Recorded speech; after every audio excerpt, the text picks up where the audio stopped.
السلام عليكم ورحمة الله وبركاته. أعوذ بالله من الشيطان الرجيم. بسم الله الرحمن الرحيم. الحمد لله رب العالمين، والصلاة والسلام على أشرف المرسلين سيدنا محمد المبعوث رحمة للعالمين، صلى الله وسلم عليه وعلى آله وأصحابه أجمعين.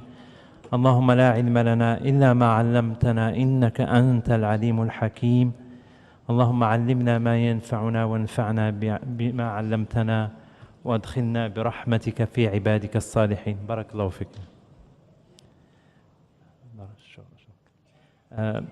Ce soir, Inch'Allah, on a rendez-vous avec le Hizb 52. Il est composé de la fin de la sourate Al-Fath, la victoire, sourate Al-Hujurat, sourate Al-Hujurat qui veut dire les appartements, sourate Qaf, la sourate Qaf, puis le début de Dhariyat, les ouragans. Même si on ne respecte pas l'ordre, on va commencer par parler de sourate Qaf, vu son importance. Donc, sourate Qaf se nomme car elle commence par la 19e lettre de l'alphabet arabe, la lettre Qaf. Qaf wal Qur'an al-Majid. Qaf par le Coran sublime. C'est une sourate mécoise qui a été révélée autour de la 5e année de la révélation, au moment où l'opposition des Korachites était intense, mais pas encore virulente. Hisham bintu Haritha, qui était voisine du prophète sallallahu alayhi wa sallam à Médine. Pendant 1 an, elle était voisine du prophète. Elle raconte qu'elle a pu mémoriser cette sourate du messager qu'il a récité souvent pendant la prière de Jumu'ah. Le prophète récitait souvent cette sourate pendant le Jumu'ah et évidemment aussi souvent pendant les prières de l'Fajr. Et on voit bien que cette sourate, elle a beaucoup d'importance aux yeux du prophète sallallahu alayhi wa sallam, car elle parle de la mort, elle parle de l'au-delà. Et rappelez-vous, le prophète sallallahu alayhi wa sallam, dans ce hadith, il nous dit Akthiru min dhikri hadimi laddat al-maut. Multipliez le rappel de la mort. Il l'a appelé en arabe hadim al-laddat, qui veut dire la mort qui inhibe les plaisirs. Quand on pense à la mort, on ne pense plus à ses passions, à ses plaisirs. Donc ça inhibe les plaisirs. Comme on l'a précisé hier lorsqu'on a évoqué tafsir de Surat Dukhan, que les idolâtres de la Mecque, même s'ils reconnaissaient en Allah le Créateur, ils lui associaient des idoles, des intermédiaires entre eux et Allah. Mais surtout, ils ne croyaient pas dans l'au-delà. Ils ne croyaient pas à la résurrection après la mort et le fait de devoir rendre compte de ses actes. Ils pensaient qu'il n'y avait pas de justice après la mort. Pour eux, c'était impossible. C'était impossible que le corps qui se décompose, qui devient poussière, dispersé, qu'après la mort, Allah puisse le reconstituer ou le rassembler de nouveau. Et Allah a envoyé cette sourate en réponse à cette mauvaise croyance. Donc, verset 1, Qaf, par le Coran sublime. Dans le verset 3, quoi, une fois mort et réduit en poussière, les infidèles disent, pouvons-nous revenir à la vie? Ça serait revenir de bien loin. Allah leur répond, certes, Allah sait ce que la terre prend de leur corps, car il a un livre où tout est enregistré. Sous-entendu que l'emplacement de tous les atomes qui constituent notre corps, tout ça c'est écrit dans un livre et au moment venu, Allah peut les rassembler où il veut et quand il veut. Et il leur demande, il leur dit, n'avez-vous pas vu le ciel, comment on l'a bâti, comment on l'a paré, on l'a enjolivé, Et il n'y a pas de faille dans le ciel. N'avez pas vu la terre, comme on l'a aplanie ou étendue, comme on a fait pousser des plantes variées dans la terre. Et il leur dit dans le verset 9, et l'eau bénie que nous envoyons du ciel et par laquelle nous faisons pousser des vergers et des céréales comme moissonnent, ainsi que des palmiers, etc. C'est par cette eau que nous redonnons la vie à une terre morte, et c'est ainsi que nous ressuscitons les morts. Allah qui est capable de faire vivre la terre par l'eau qui fait descendre du ciel, il est capable de faire revivre les morts, de les faire ressusciter. Il leur a donné cette image. Et il pensait aussi qu'Allah a créé les hommes et les a abandonnés à leur sort. Il n'y a pas de contrôle, il n'y a pas de justice. Allah leur répond, non seulement Allah lui-même accède directement à chacun de vos faits et paroles, et même aux idées qui traversent votre esprit, mais aussi ces anges qui sont attachés ou qui sont associés à chacun de nous, qui enregistrent tout ce que vous faites et prononcez. Et quand le moment viendra, vous sortirez de vos tombes pour répondre à l'appel. Et à ce moment-là, cette insouciance qui vous empêche de voir la vérité sera supprimée et vous verrez de vos propres yeux tout ce que vous niez aujourd'hui. Allah leur dit cela. À ce moment-là, vous réaliserez que vous n'avez pas été créé pour être irresponsable dans ce monde, mais responsable dans toutes vos actions. Allah parle ensuite dans des versets très émouvants qui parlent, comme j'ai dit, de la mort, du rassemblement pour le jugement, de l'enfer et du paradis, dans des mots qui touchent beaucoup. C'est pour ça, mes frères et sœurs, je vous conseille de connaître cette sourate. 2 pages et demie, un quart de hizb. De la lire en français si vous ne connaissez pas l'arabe, d'en saisir les sens, parce que c'est vraiment une très belle exhortation. C'est pas pour rien que le prophète sallallahu alayhi wa sallam, il en parle et il l'a récité souvent pendant la prière du vendredi ou la prière du Fajr. Voilà. Sourate al-Hujurat, les appartements, qui est avant Sourate Qaf. C'est une sourate qui tire son nom du verset 4 dans lequel figure le mot Hujurat, appartement. Car il y avait une tribu qui était venue, une tribu de Banu Tamim, qui était venue voir le prophète sallallahu alayhi wa sallam, il me semble en l'an 9 après le Hijra. Ils sont venus le voir et ils ont commencé à l'appeler de l'extérieur de ses appartements, comme n'importe qui.